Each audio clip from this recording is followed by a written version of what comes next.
Hi everybody, this is Dee at Aloha Astro, and today is October 28th, 2023, and we have a full moon in the fixed Earth sign of Taurus, as well as a partial lunar eclipse.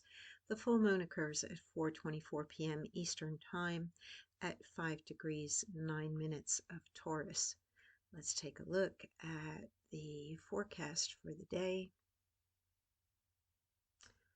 Full moon and lunar eclipse in Taurus, Saturday, October 28th, brings issues of values, money, and motivations to a culmination of revelation, transformation, or release, with a chance for unexpected plot twists and a dose of dark humor, as the moon, in a loose conjunction with Jupiter retrograde in Taurus and nearby Uranus retrograde in Taurus, forms a T-square aspect pattern with the Sun, Mercury, and Mars in Scorpio, and Pluto in Capricorn, as well as a grand trine and kite aspect pattern involving Pluto, Venus in Virgo, and Neptune retrograde in Pisces. Late in the evening, as the moon approaches Uranus, a square aspect to Saturn in Pisces is activated, which may create a moment of shocking surprise or reinforce an inner conviction that a radical change is the only option. There is a fine line between needing or wanting more due to necessity or a desire to expand and improve for the greater good of all, and acting out of greed, misrepresentation, or manipulation that is fear-based and rooted in a belief of not having enough or of never being enough. Taurus is the Venus-ruled sensual fixed earth sign that says "I have," and is associated with personal finances, values, and self-worth. Scorpio is the Pluto-ruled fixed water sign that says "I desire," and is associated with the merging or defending of values and boundaries with others. Planets in both these signs now enhance your instinctual, empathetic, and psychic abilities. Use those natural talents to determine who or what to trust and to sense what is real and what is not. So let's take a look at what we have going on in the sky. It's quite busy, and there are a lot of undercurrents. I could have written a couple more paragraphs, but didn't have the room for all of that on the social media posts that I cross-post my forecast on. So I always try to condense and get to the most important things that jump out when I look at the exchange of energy between planets.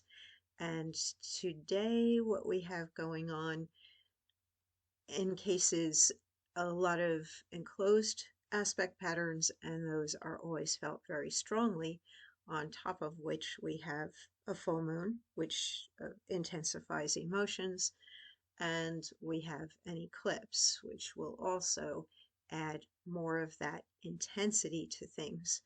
Plus, we have a lot of Scorpio energy with some Pluto overtones to everything today. And of all the signs that feel things very strongly, I'm always amazed at how underestimated Taurus is. People tend to think of Taurus as being really meat and potatoes, but some of the most intuitive people I've ever met and the best healers or psychics are actually sun sign Taurus. Every sign, of course, has its opposing sign, and within every Taurus, there's Scorpio energy, and within every Scorpio, there's that Taurus balance on the opposite side. But this is a sensual sign. Taurus is very much about how does something look, taste, sound, smell, feel, and it wants everybody to be happy, safe, secure, stable. It's very much aware of things like artistic aesthetic, the finer qualities, the higher values or ideals. It looks for quality, usually over quantity, but when it's out of balance, it can swing toward the greed or the holding on to things beyond what's necessary. And necessity does come into play today. You know, what is necessary versus what are we dreaming of or imagining that we would like to have, and why? You know, what is the reason behind things? All of this Scorpio and Taurus energy in this T square, which tags Pluto specifically in success-oriented Capricorn, and Pluto rules Scorpio, and it's very much all or nothing energy, intensity, power, control, transformation, crisis, upheaval. Pluto is going to magnify anything it interacts with, and it's interacting with just about everything today. It doesn't seem that there's a placement that it does not connect with the exception of Saturn.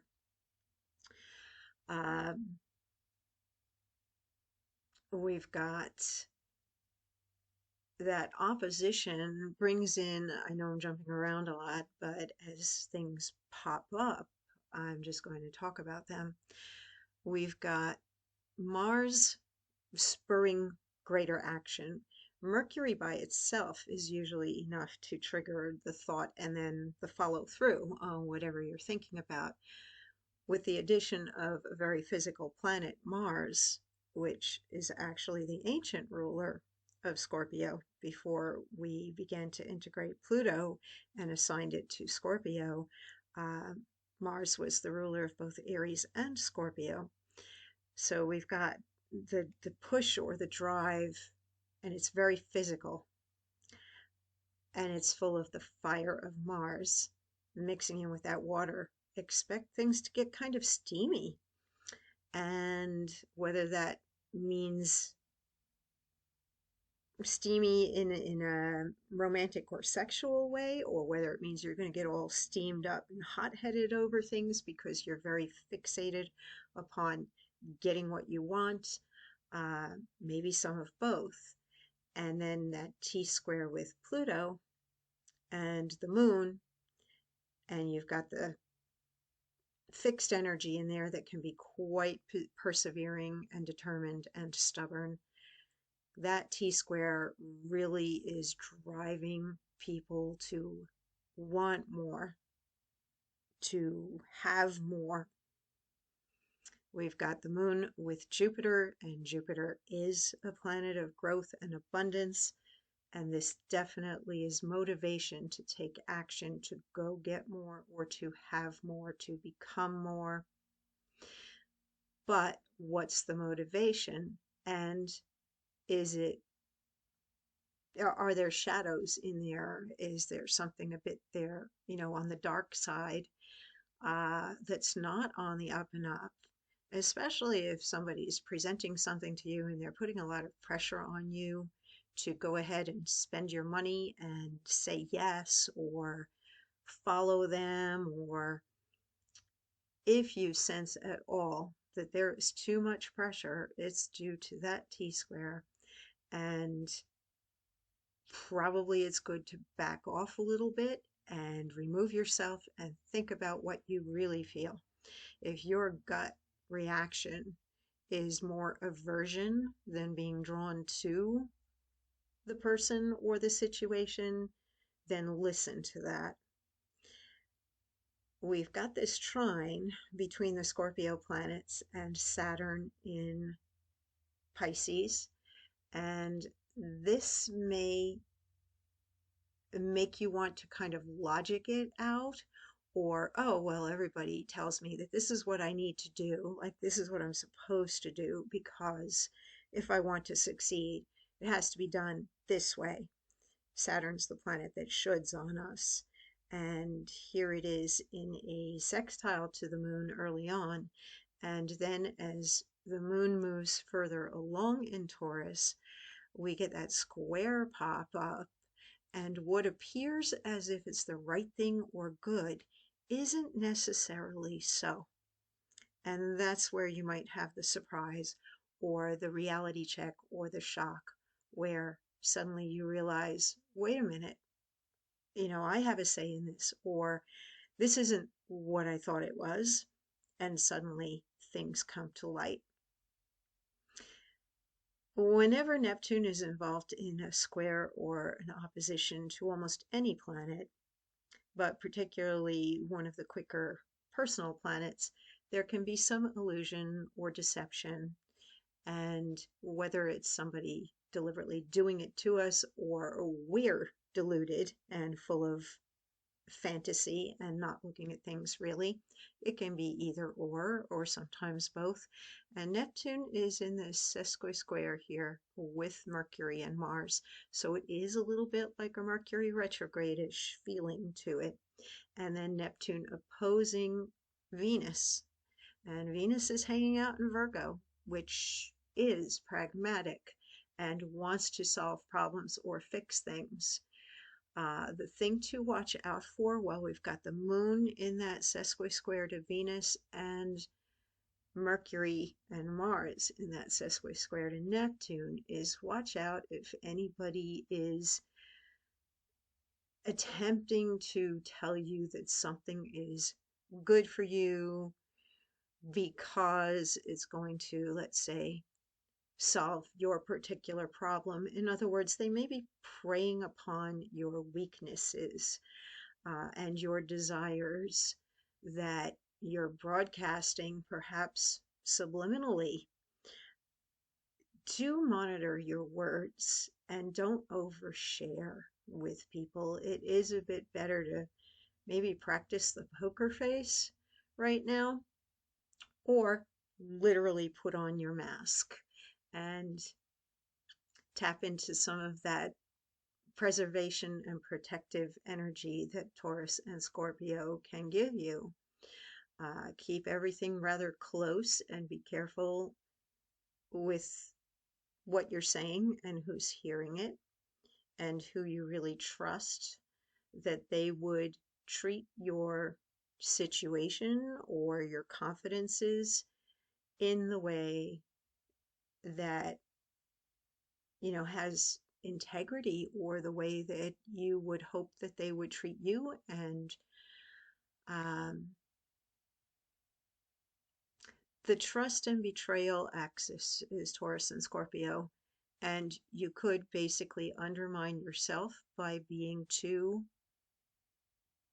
naive or trusting, by assuming or presuming that they're going to think the way you do or feel the way you do. That's the main thing going on with those black dotted lines in there, creating that rectangular pattern with the moon and Jupiter, Neptune, Sun, Mercury, Mars, and Venus. So there can be undercurrents and things that you might not be aware that you are sending out information, and whoever you're interacting with may not be aware that you're able to read the thought bubbles over their heads. And Grand Trine and Kite can definitely manifest things. So, as always, be careful what you wish for or what you're placing your attention upon, because whatever it is that you manifest right now, there's probably going to be something less than perfect, or some sort of sacrifice or work that is required to keep it and maintain it, that it's not all wonderful ease and flow. There's definitely work involved, and it may be intense. It may require an awful lot from you, and it might take the willpower and determination to maintain it over time. And this would have an effect, this chart, until we reach our next lunation 2 weeks from now. That's going to be the main theme, the things that are coming up for you between now and then. And in many ways, it feels cathartic. It feels like it is bringing things to light. It also feels like it's bringing things up for going to a higher level, being more authentic, and coming to an awareness where you're able to accept or see and accept your role, your part that you've played in things and what you've created, but it also gives you the power to uncreate and then create something different. Uh, Not everything is going to feel good, but not everything is going to feel bad either. So we've definitely got, the mix of the the dark and the light, and the fair weather and the stormy weather coming up ahead. And hopefully you can make the best of the manifesting ability in here while also being aware of the cautions in here and tapping into the reserves of strength and determination you might need in order to maintain what you are creating to see you through until the next lunation. This is an intense time of the year, and it offers a great deal of opportunity to go deeper, which many people are afraid of, but this is definitely a time of some intense and deep work. It's very popular right now and trending on social media, the idea of shadow work, but I'm going to put it out there anyway. Do your shadow work. Don't be afraid of going deep, because you may find that you have more power than you think, or you may realize how you've been literally throwing something in front of you that keeps you from moving forward, where you've been getting in your own way. And that can be very transformative. All right, let's take a look at the Sabian symbols. We're at very early 5 degree 9 minutes, and we will be rounding up to 6 degrees, but this Sabian symbol does refer back to 5 degrees. So I think a balance of both is what I feel from the transits right now, and it's worth reading both. So with the lunation at 5 degrees 9 minutes, let's look at 5 and 6 degrees. A widow at an open grave, the impermanence of all material and social bonds. All natural compounds decay, said the Buddha. The most beautiful and most enjoyed substance loses its potential energy through continuous actualization, and the principle of integration and form is withdrawn, leaving the void, the open grave, that ends all attachments. The void is the great challenge. What next? One must begin anew, and if possible, at a higher, i.e., more inclusive and universal, less egocentric level. We definitely have that with the Grand Trine and the kite, with that minor Grand Trine topping the kite with the outer planets of Uranus, Neptune, and Pluto.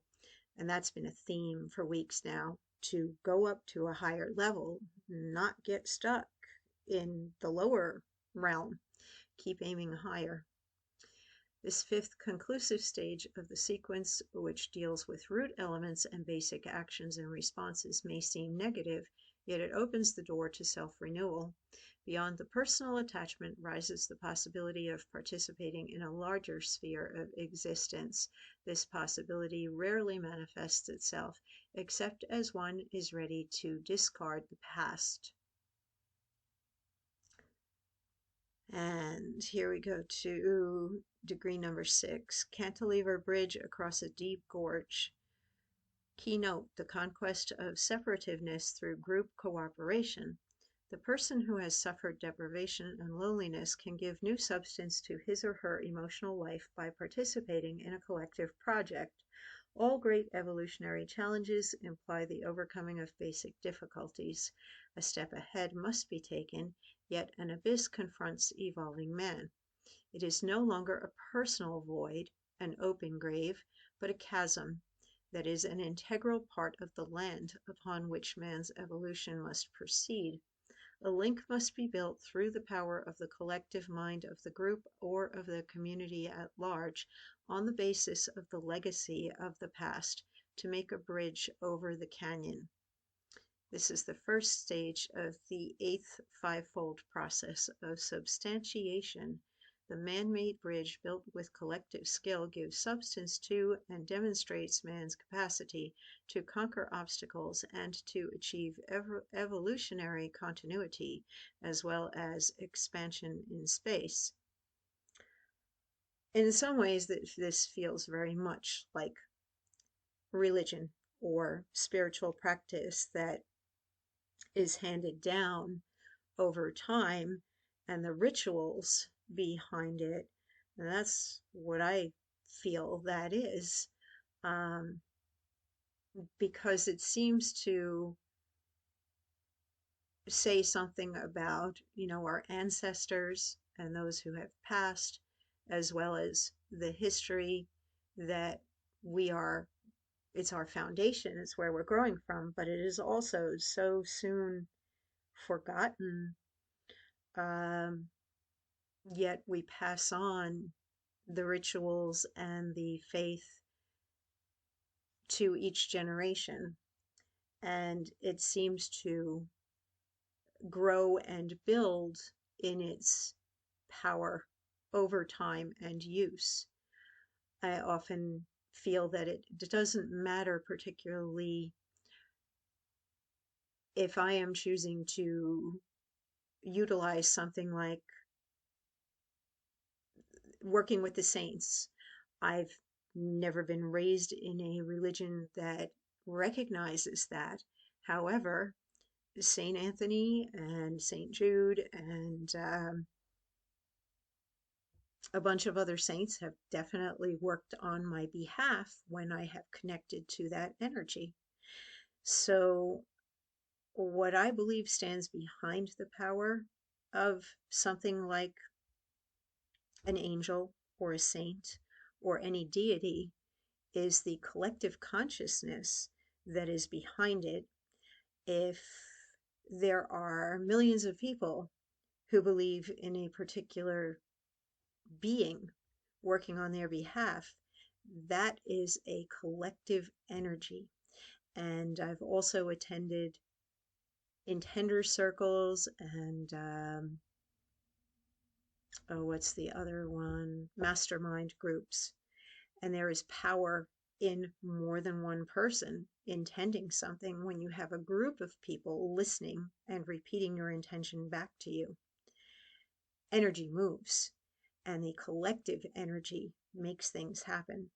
And that is something here where we go from the kind of the solitary energy in Taurus 5 degrees to Taurus 6 degrees. Now we have a collective consciousness that is coming into play. And that can make all the difference when you are working with others.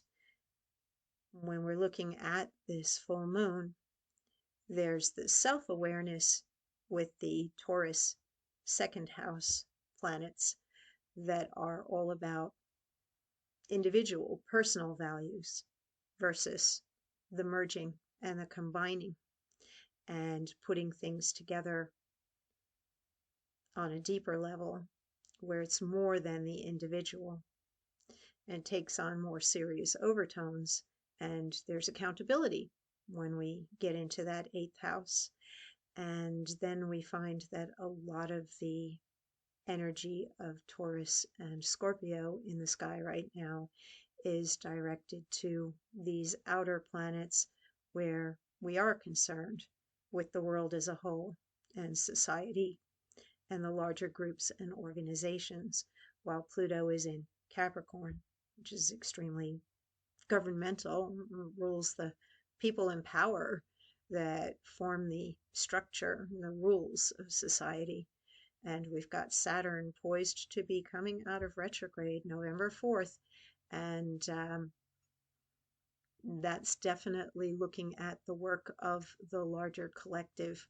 And we have Neptune in Pisces that is really tapping us on the shoulder, both individually and in terms of world consciousness, to be doing better, to be healing, to be aiming for functionality with the opposition there to Venus in Virgo, and spirituality, and to bring it into balance. So there's a lot going on, and all your intuitive things are definitely being tweaked right now. So if you're thinking that you are feeling a bit more intuitive lately, you are absolutely right. Make use of it. Maybe do some dream journaling or write down your intentions, and you might see them manifest more quickly through the writing of what you desire. Imagination is strong right now, intuition is strong, and that's what you need to be able to bring the something out of the nothing. All right, that's it. Stay safe, enjoy your Halloween, and I'll be back in 2 weeks.